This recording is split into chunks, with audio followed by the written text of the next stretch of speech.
Olá, sejam todos bem-vindos de volta a EBEJ. Eu sou o Birajara Casado, espero que todos estejam muito bem. Vamos dar continuidade ao nosso curso de segunda fase da PGE São Paulo, dessa feita para resolvermos um agravo de instrumento, uma peça extremamente importante para a sua preparação e uma peça que, embora não caia muito em concurso público de segunda fase da advocacia pública, uma vez que normalmente os concursos de segunda fase exigem nessa etapa uma contestação, uma apelação, são as duas que mais caem, agravo de instrumento não é muito comum cair, mas se cai, muita gente se embanana e muita gente não consegue construir uma peça que seja uma peça, como posso dizer, perfeita ou dentro dos padrões necessários ao atingimento de uma boa nota.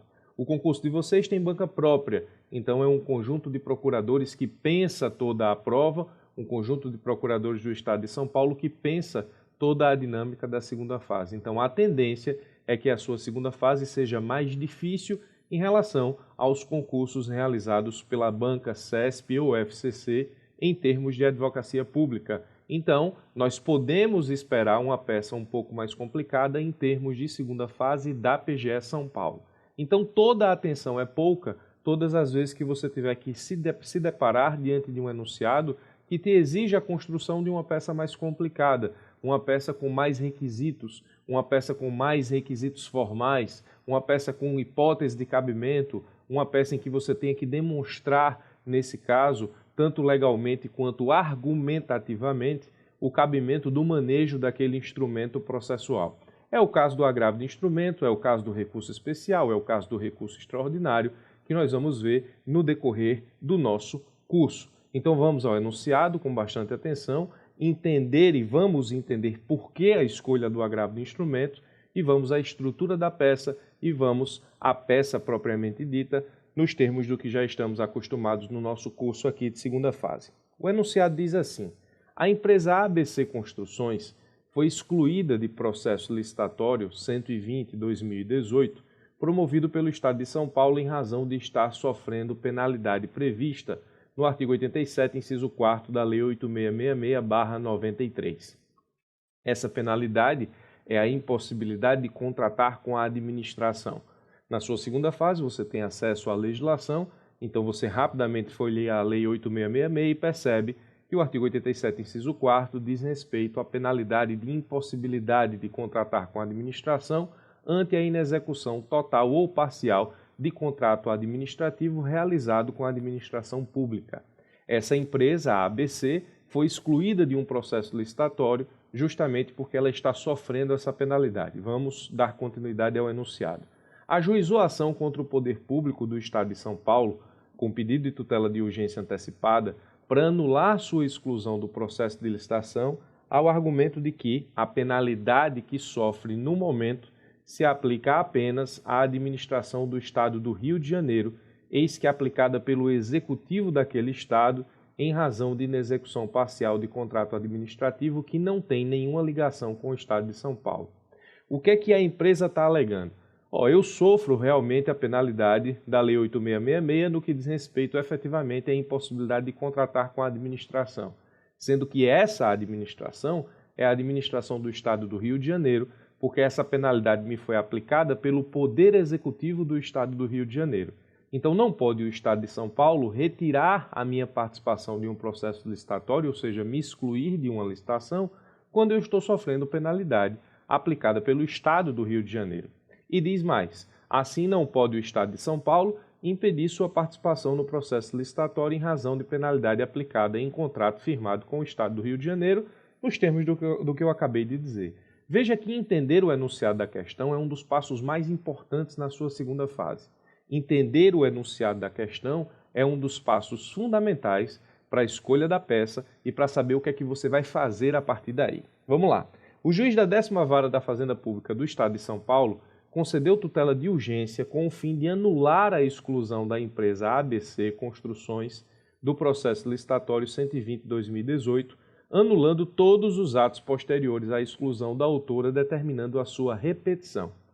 O juiz da 10ª Vara da Fazenda Pública do Estado de São Paulo concedeu tutela de urgência, então essa é a decisão que nós estamos, no momento, nas nossas mãos, ou seja, essa decisão que precisa ser analisada, é essa decisão ou contra essa decisão que nós temos que apresentar insurreição enquanto Estado de São Paulo, e o juiz proferiu decisão em tutela de urgência para anular a exclusão da empresa, ou seja, para devolver à empresa a condição de habilitada a participar do processo licitatório, anulando todos os atos que foram realizados pela administração do Estado de São Paulo posteriores à exclusão da autora e determinando a sua repetição.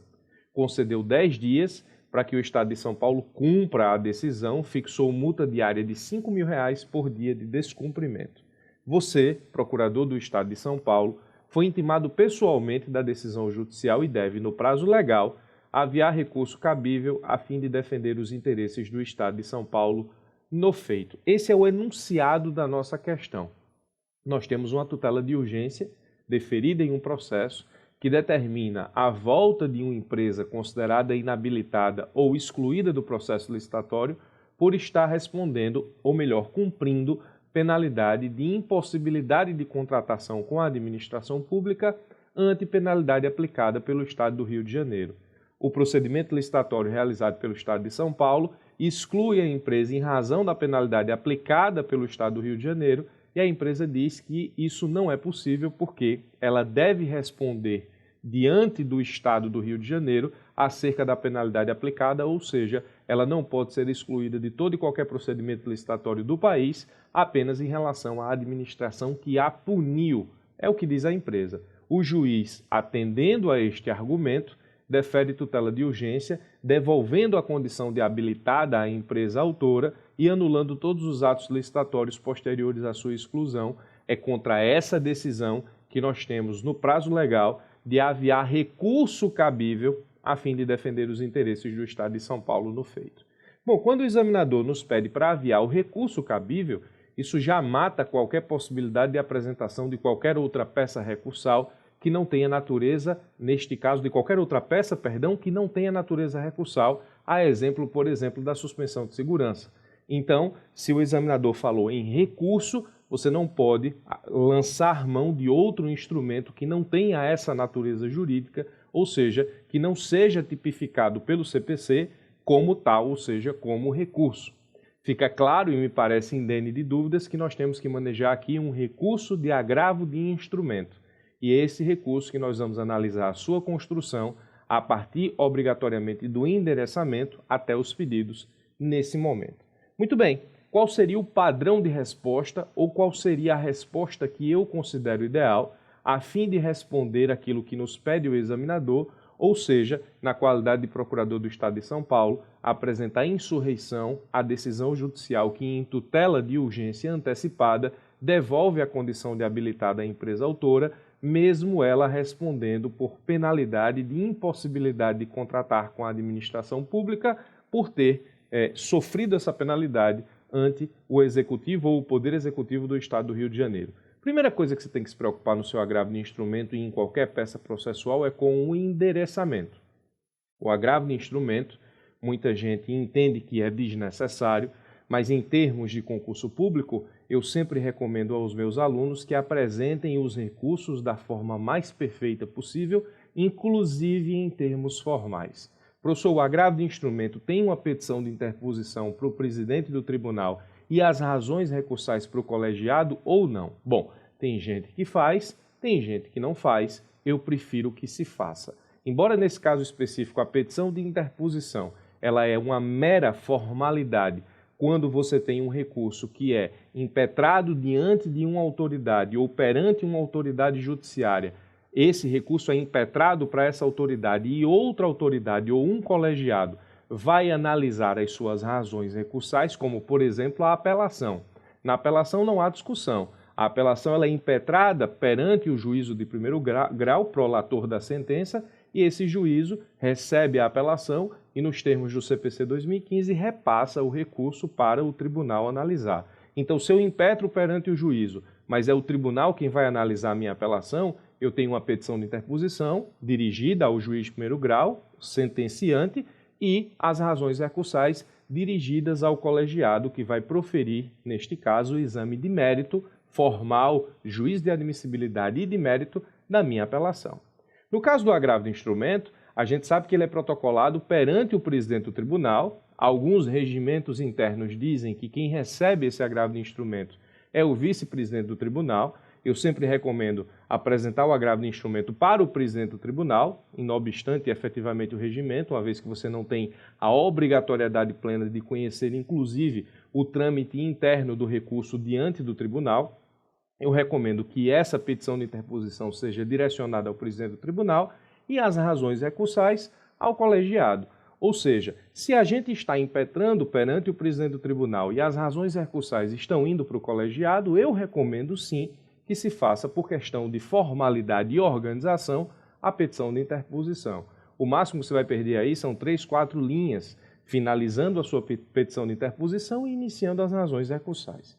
Então, o endereçamento do nosso agravo de instrumento, ele primeiro vai, na petição de interposição, para o presidente do tribunal. Como ficaria no nosso caso?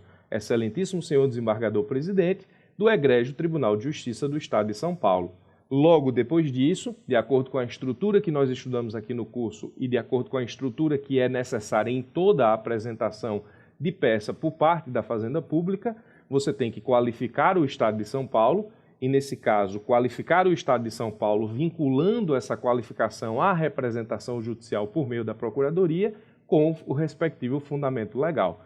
Como fica isso? O Estado de São Paulo, pessoa jurídica de direito público interno, por meio de seu procurador infra-assinado, mandado ex lege, conforme dispõe o artigo 132 da Constituição Federal, combinado com o artigo 75, inciso 2 do CPC, combinado com o artigo 3º, inciso 1 da Lei Estadual 1270 de 2015, vem, respeitosamente, perante Vossa Excelência, interpor o presente agravo de instrumento com pedido de efeito suspensivo. Na nominação da peça, se houver pedido de efeito suspensivo, é importante destacar, porque você já facilita a correção do examinador em relação à peça ora apresentada, destacando também a existência de efeito suspensivo, porque, havendo efeito suspensivo no espelho de correção, o examinador já sabe que você acertou apenas ao ler o nome da peça processual, ora, neste caso, apresentada. Então, você está interpondo agravo de instrumento com pedido de efeito suspensivo e quando a gente nomina a peça, a gente precisa fundamentar essa peça nos termos do CPC. E o fundamento está no artigo 1015, inciso 1 do CPC, pelas razões fáticas e jurídicas adiante expostas. Para finalizar a petição de interposição, nestes termos, pede deferimento local data procurador do Estado, você finaliza a petição de interposição, aspecto formal importante, na minha visão, e inicia as razões recursais logo em seguida, direcionando-as ao Egrégio Tribunal de Justiça do Estado de São Paulo. Muito bem, petição de interposição, endereçamento, qualificação do Estado, representação, fundamentação legal da representação, nominação da peça, agravo de instrumento, você tem que apresentar isso com pedido de efeito suspensivo, fundamento legal para isso, finaliza a petição de interposição e vai para as razões recursais. Professor, eu tenho que pedir para intimar outra parte, para contrarrazoar e tal. Se você tiver linhas disponíveis, tudo bem, não tem problema. Mas você não vai perder ponto porque você não pediu para intimar a parte contrária para que ela possa contrarrazoar o recurso, já que isso decorre do próprio impulso processual e, nesse caso específico, é a atribuição própria do Poder Judiciário. Se você tiver linhas, tudo bem. Se você não tiver linhas, eu não recomendo, nesse caso específico, insistir em pedidos que são próprios do impulso processual, tá? Vamos lá. Razões recursais, fatos. Os fatos, eles devem ser sempre resumidos, poder de síntese é importante aqui, demonstrar para o seu examinador que você não perde tempo com, entre aspas, besteira. E besteira em que sentido? Professor, fatos é besteira numa peça? Não, não são. Fatos com os fundamentos jurídicos representam a causa de pedir em uma petição inicial e os fatos demonstram que, nesse caso específico, você estudou o processo para poder fazer ou construir a peça. O problema é que, numa prova de segunda fase, os fatos representam, nesse caso, o enunciado da questão. Você não vai, na peça ou na sua segunda fase, transcrever o enunciado da questão para os fatos, porque isso é consumir linhas de forma desnecessária. O examinador não vai ler os fatos que representam o enunciado que ele já conhece, e se você perde, por exemplo, 10, 15, 20 linhas transcrevendo, ainda que com um pouco de modificação, o enunciado da questão nos seus fatos, isso demonstra, nesse caso, que você não vai dar atenção àquilo que mais importa, que é o mérito do recurso. Ao mesmo tempo em que os fatos não podem deixar de existir, eles só podem deixar de existir se eles forem dispensados pelo examinador. Ainda assim, eu recomendo abrir um tópico dos fatos, entre parênteses, dispensados pelo examinador. Do contrário, você precisa construir os fatos. E qual a regra da construção dos fatos aqui? A regra da construção dos fatos é simples. Você precisa, nesse caso específico, apresentar os fatos de forma resumida e focando no ponto principal daquilo que você vai atuar enquanto procurador do Estado. Ou seja, você tem que focar na decisão judicial e, nesse caso, você vai ter que focar na decisão que você vai atacar. Como fica no presente caso? Trata-se de tutela de urgência concedida em favor da empresa ABC Construções, com o fim de anular sua exclusão do processo licitatório 120/2018. Essa é, neste caso, a situação fática apresentada que gera o problema para a Procuradoria do Estado de São Paulo. Essa decisão que concede tutela de urgência é o tópico principal dos fatos. E essa decisão determinou a anulação de todos os atos posteriores à exclusão da agravada, determinando a repetição de todos esses atos. Veja que nos fatos você foca no problema, sem precisar repetir todos os elementos trazidos no enunciado da questão. Muito bem. Tratado nas razões recursais do seu encaminhamento e apresentado os fatos como um dos pontos que são requisitos da peça, vamos a tratar da admissibilidade recursal. Todas as vezes que nós estivermos diante de uma peça processual, de um recurso que exige a demonstração da possibilidade da sua impetração ou da sua interposição, melhor dizendo, nós precisamos demonstrar que essa interposição é admitida pela ciência processual. Além disso, ou seja, além da admissibilidade recursal, é preciso tratar da tempestividade, é preciso tratar do requisito do preparo e, por se tratar de agravo de instrumento, das peças obrigatórias. O recurso é tempestivo, eis que é apresentado no prazo de 15 dias, contados em dobro, nos termos dos artigos 1003, parágrafo 5º e 183 do CPC. Trata-se de recurso da Fazenda Pública, a razão pela qual está dispensado o preparo, nos termos do artigo 1007, parágrafo 1º do CPC 2015, o presente recurso está instruído com todas as peças obrigatórias, nos termos do artigo 1017, inciso 1 do CPC 2015. Sobre a admissibilidade recursal, nós falamos lá quando nominamos o agravo de instrumento e elegemos o seu fundamento. No fundamento que apresentamos lá, nós sabemos que cabe agravo de instrumento em face das decisões que representam tutelas provisórias, que é justamente o caso ora apresentado. Então, a admissibilidade recursal, tratada desde a petição de interposição, tempestividade, preparo e peças obrigatórias, nesse caso específico, por se tratar de agravo de instrumento. Do mérito, destina-se o presente recurso a atacar a tutela de urgência concedida nos presentes autos, haja vista a completa ausência dos requisitos legais previstos no artigo 300 caput do CPC 2015, ou seja, a probabilidade do direito e o perigo de dano ou risco ao resultado útil ao processo. Veja que nesse caso específico, a tutela de urgência concedida nos autos, ela possui requisitos. Os requisitos dessa tutela de urgência estão justamente no artigo 300 caput do CPC. Se nós estamos atacando a tutela de urgência, é deveras inteligente atacar a ausência dos requisitos para a sua concessão. Nós temos que demonstrar para o examinador que o juiz errou ao conceder a tutela de urgência contra o Estado de São Paulo, porque, nesse caso específico, os requisitos do artigo 300 não estão presentes naquilo que pediu a empresa autora no que diz respeito à sua continuidade na licitação do Estado de São Paulo. Muito bem. Da ausência de probabilidade do direito, vamos atacar o primeiro requisito do artigo 300, do alcance nacional da penalidade prevista no artigo 87, inciso 4º, da Lei 8666/93. Um dos requisitos da tutela de urgência, nós conhecemos, é a probabilidade do direito ora apresentado.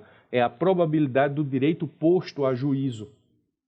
Se aquilo que eu coloco para apreciação do Poder Judiciário é altamente provável o seu provimento e o seu deferimento, eu tenho um dos elementos analisados pelo Poder Judiciário para a possibilidade do deferimento da tutela de urgência. A tutela de urgência antecipada, que, como o próprio nome já diz, antecipa os efeitos de uma futura tutela para um tempo anterior ao momento do proferimento dessa sentença, ou seja, puxa os efeitos de uma sentença de mérito final para um momento anterior no processo, antecipando esses efeitos, por isso que se chama tutela de urgência antecipada.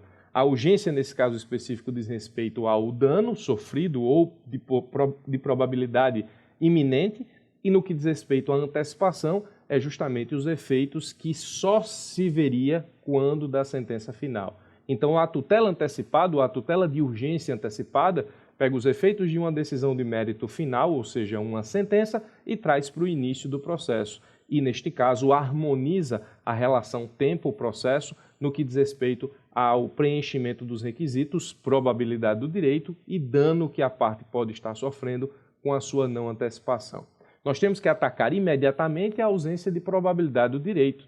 E essa ausência de probabilidade do direito está ligada à interpretação que o juiz deu de forma equivocada ao alcance do artigo 87, inciso 4º da Lei 8.666. O juiz entendeu que o alcance daquela penalidade só pode ser aplicado ao Estado do Rio de Janeiro em relação à empresa, quando, na verdade, o alcance dessa interpretação é nacional. Veja, a empresa ABC Construções alega que a penalidade sofrida em inexecução de contrato firmado com o Estado do Rio de Janeiro de impossibilidade de contratar com a administração pública não se estende ao Estado de São Paulo, especialmente por se tratarem de entes federados diferentes, ou seja, a penalidade estaria limitada ao Estado do Rio de Janeiro. Ocorre que a penalidade prevista no artigo 87, inciso 4º da Lei 8.666, ao utilizar a expressão declaração de inidoneidade para licitar ou contratar com a administração pública, não limita o alcance da administração que aplicou a penalidade. Ademais, o artigo 6º, inciso 11 do mesmo diploma, define a administração pública como a administração direta e indireta da União, dos Estados, do Distrito Federal e dos municípios, abrangendo inclusive as entidades com personalidade jurídica de direito privado, sob controle do poder público e das fundações por ele instituídas ou mantidas. Veja, o que nós estamos defendendo é que a expressão administração pública no artigo 87, inciso 4º da Lei 8.666, quando a lei diz que a empresa não é idônea para contratar com a administração pública, essa administração pública é toda a administração pública estadual, municipal, federal de todo o país. Até porque, na mesma lei, o artigo 6º, inciso 11, estabelece a administração pública como sendo toda a administração direta e indireta da União, dos Estados, do Distrito Federal e dos municípios e, portanto, o alcance dessa expressão é nacional. Se você souber, é importante citar a jurisprudência do STJ, ou seja, assim também é o entendimento da jurisprudência do STJ, no sentido de que a expressão utilizada pela lei aponta para o caráter genérico da sanção, cujos efeitos irradiam por toda ou todas as esferas de governo, ou seja, fica impossibilitada a empresa ABC Construções de contratar com o poder público em geral, em razão dos princípios da moralidade e da razoabilidade.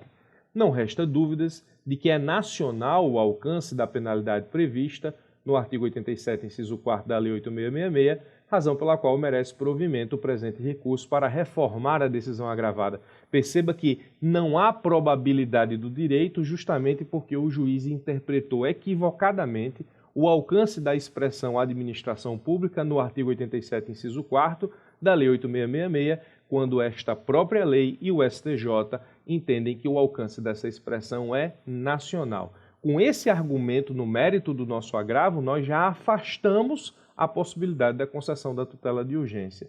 Contudo, nós também temos que atacar a ausência de dano para a empresa e da existência do dano para a administração pública. Se nós estamos atacando a tutela de urgência, vamos atacar os seus requisitos, a probabilidade já foi atacada, agora falta o dano. Como ficaria isso? Pelo exposto, a decisão judicial representa claro dano à administração pública, vez que determina a repetição de atos com inclusão da agravada no processo licitatório em prejuízo à programação dos atos administrativos e eficiência das políticas públicas do Estado de São Paulo.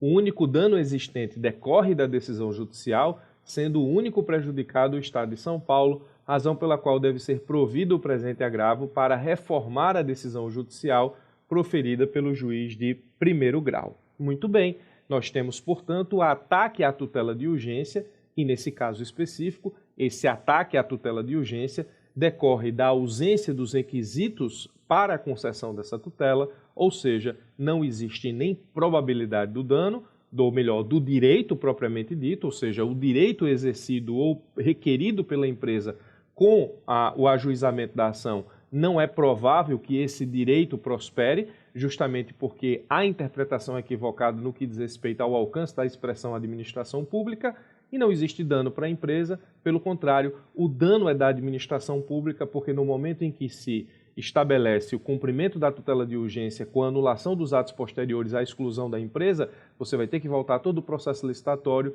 o que atrasa o programa da administração pública, atrasando efetivamente o processo licitatório e o cumprimento das suas políticas públicas. Obviamente, você está no concurso de segunda fase da advocacia pública e você precisa atacar a decisão de tutela de urgência em face do poder público com os argumentos que justifiquem a impossibilidade de concessão dessa tutela em face do poder público e, para isso, precisa utilizar dos argumentos jurídicos e legislativos que estão à sua disposição. No caso, vamos atacar a tutela de urgência justamente em razão da decisão surpresa e da irreversibilidade da medida, o que está associada à impossibilidade de concessão de tutela antecipada em face do poder público, que esgote no todo ou em parte o objeto da ação.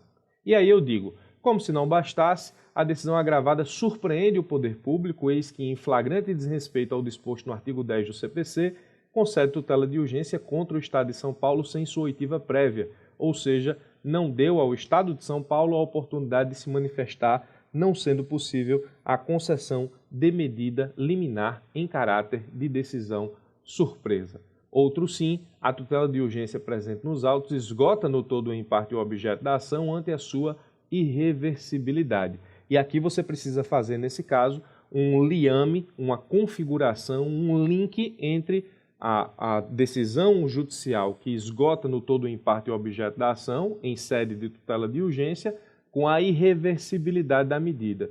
Ou seja, trazer a empresa, nesse caso, de novo ao processo licitatório, irreversivelmente atrasará o processo licitatório e a execução das políticas públicas por parte do Estado de São Paulo.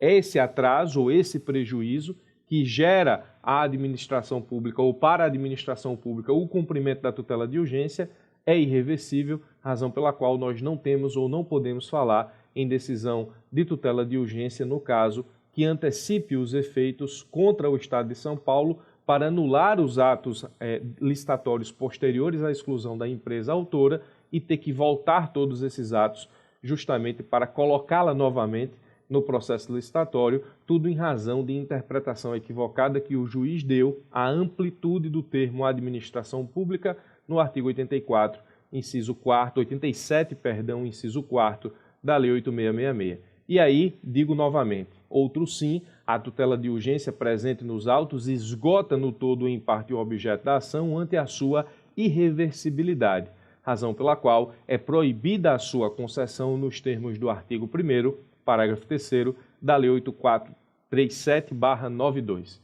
Por tais razões, deve ser reformada a decisão agravada para afastar a tutela de urgência concedida nos autos. Nesse caso, estamos justamente tratando aqui da impossibilidade da concessão de tutela de urgência em face do poder público, porque somos fazenda pública. Os argumentos que sustentam o ataque à tutela de urgência concedida pela ausência dos requisitos do artigo 300, ou seja, a ausência da probabilidade e a ausência de dano para a empresa, já foram tratados. Estamos tratando da impossibilidade da concessão de tutela antecipada em face do poder público, alegando a irreversibilidade da medida, o que faz com que a tutela esgote no todo ou em parte o objeto da ação, e alegando a questão da decisão surpresa em violação ao artigo 10 do Código de Processo Civil 2015. E vamos pedir o efeito suspensivo. No que diz respeito ao efeito suspensivo recursal, nós temos toda a fundamentação desenvolvida no presente agravo demonstra cabalmente a incorreção da decisão que determina ao Estado de São Paulo a anulação de todos os atos da licitação pós-exclusão da agravada. Assim, demonstrada está a probabilidade do provimento do nosso recurso, bem como o risco de dano para o caso do Estado ter que repetir todos os atos licitatórios com a inclusão da empresa agravada.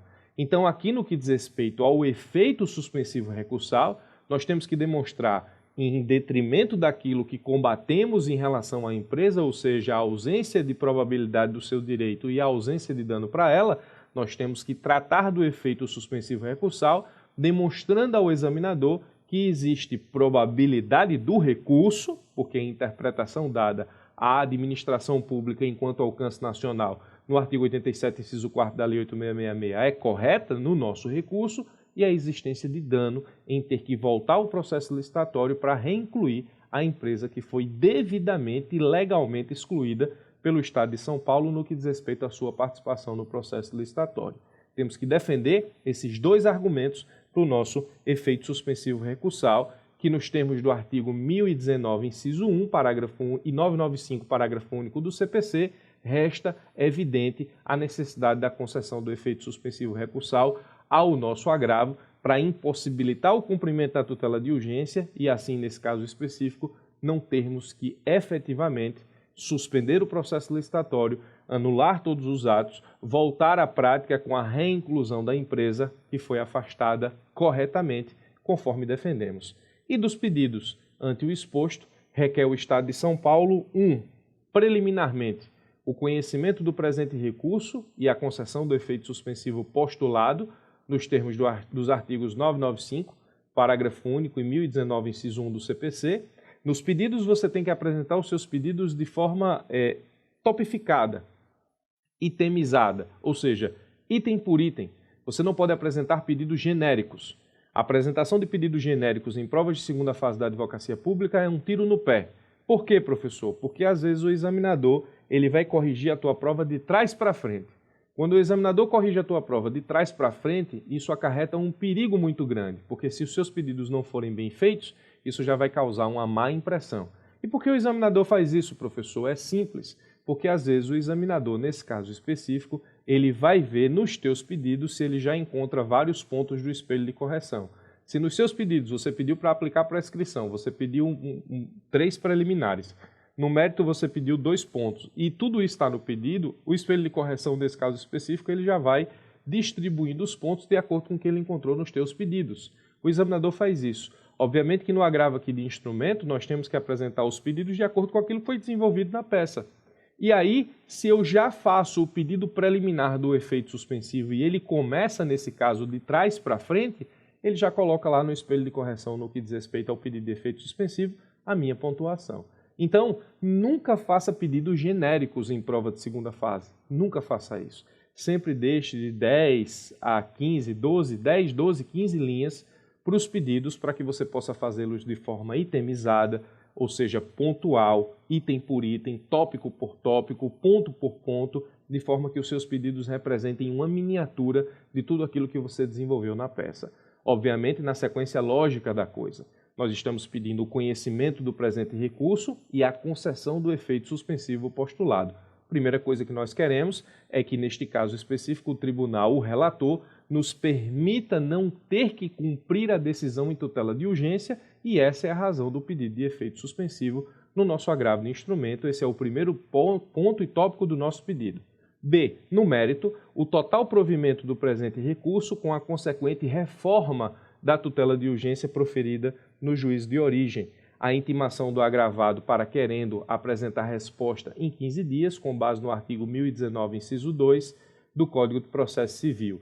Nós estamos fazendo esse pedido porque temos linha para isso. Você poderia ter feito isso lá na petição de interposição. A condenação do agravado em honorários recursais, nos termos do artigo 85, parágrafo 1º do CPC, ou seja, com o CPC 2015, é possível a condenação do agravado em honorários recursais, o que estamos pedindo no item D. Nestes termos, pede deferimento, local data, Procurador do Estado. Esse é o agravo de instrumento que eu considero ideal para a apresentação como resposta ao enunciado do problema ou da peça processual que encaramos no início dessa aula. Veja, o agravo de instrumento tem todos os requisitos formais que precisam ser cumpridos em uma segunda fase. O agravo de instrumento ele precisa ser apresentado de forma intencionalmente e argumentativamente lógica.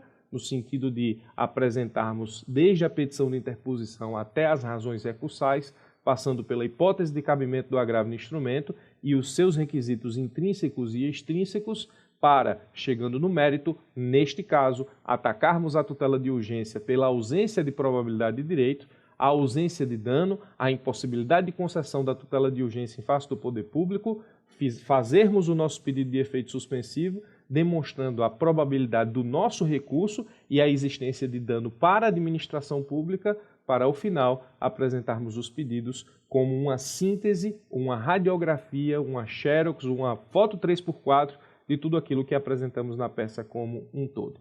Espero ter esclarecido para os senhores a construção da resposta ao enunciado da presente questão. Fico à disposição para dúvidas e questionamentos. Aguardo todos nas próximas aulas do nosso curso da PGE São Paulo, segunda fase.